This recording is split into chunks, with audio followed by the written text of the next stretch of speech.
वो कहते हैं ना कि कानून के हाथ सबसे लंबे होते हैं और जो बात इंसान नहीं कह पाता अक्सर वो बात यहाँ पे सबूत चीख चीख कर कह देते हैं। जी हाँ, कल तक जहाँ पर कल्याणी को लेकर आप सभी के मल्हार के दिल में काफी ज्यादा यहाँ पर शक था कि उसकी कल्याणी ही कर रही है संपदा अथर्व से बात। संपदा अथर्व के जिंदा होने का सच कल्याणी को पता है, क्योंकि यहाँ पर जो हेडक्वार्टर से आई थी सीडी जिसमें लैंडलाइन नंबर की रिकॉर्डिंग और उनकी कॉल्स की रिकॉर्डिंग है, उसका टेप जो सीडी है वो आप सभी की कल्याणी के हाथ में देख लिया है मल्हार ने। और इस सीडी के ऊपर स्क्रैचेस लगने की वजह से आप सभी के मल्हार को लग रहा है कि इस सीडी को यहाँ पर डिस्ट्रॉय करना चाहती थी कल्याणी। कल्याणी संपदा अथर्व के जिंदा होने के सारे सबूतों को मिटा देना चाहती हैं।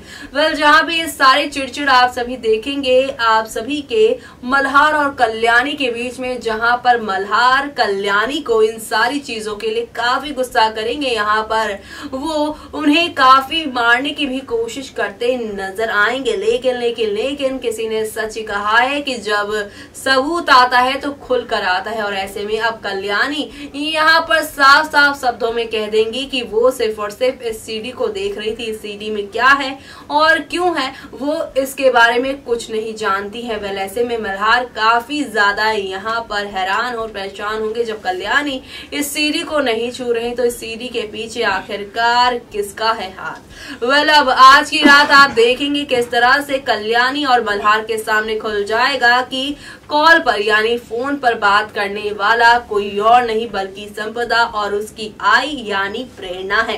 वेल, ऐसे में अभी यहाँ पर प्रेरणा और संपदा की इस कॉलिंग के बारे में आज रात मल्हार के सामने सारी चीजें खुलकर आ जाएंगी। और इसी के साथ शो में आप सभी को अब एक दो नहीं बल्कि काफी सारे ड्रामे देखने को मिलेंगे, जो कि शो में आप सभी को यहाँ पर काफी ज्यादा एंटरटेन करने वाले हैं। काफी सारी चीजें आप सभी के सामने पेश करने वाले हैं, यानी कुल मिलाकर शो में अब आप सभी को यहाँ पर एक से बढ़कर एक नई कहानी के साथ चीजें देखने को मिलने वाली हैं, जो कि आप सभी के कल्याणी मल्हार को एक दूजे के करीब ही लेकर आएंगे। साथ ही आप सभी देखेंगे अब कल्याणी के ऊपर करते हुए अत्याचारों का यहाँ पर मल्हार उनसे माफी भी मांगेंगे, क्योंकि मल्हार अक्सर कल्याणी पे विश्वास न करके उसके ऊपर कई बार जुल्म सितम कर चुके हैं। तो ऐसे में अब और क्या क्या होगा वो देखना मिस मत करेगा।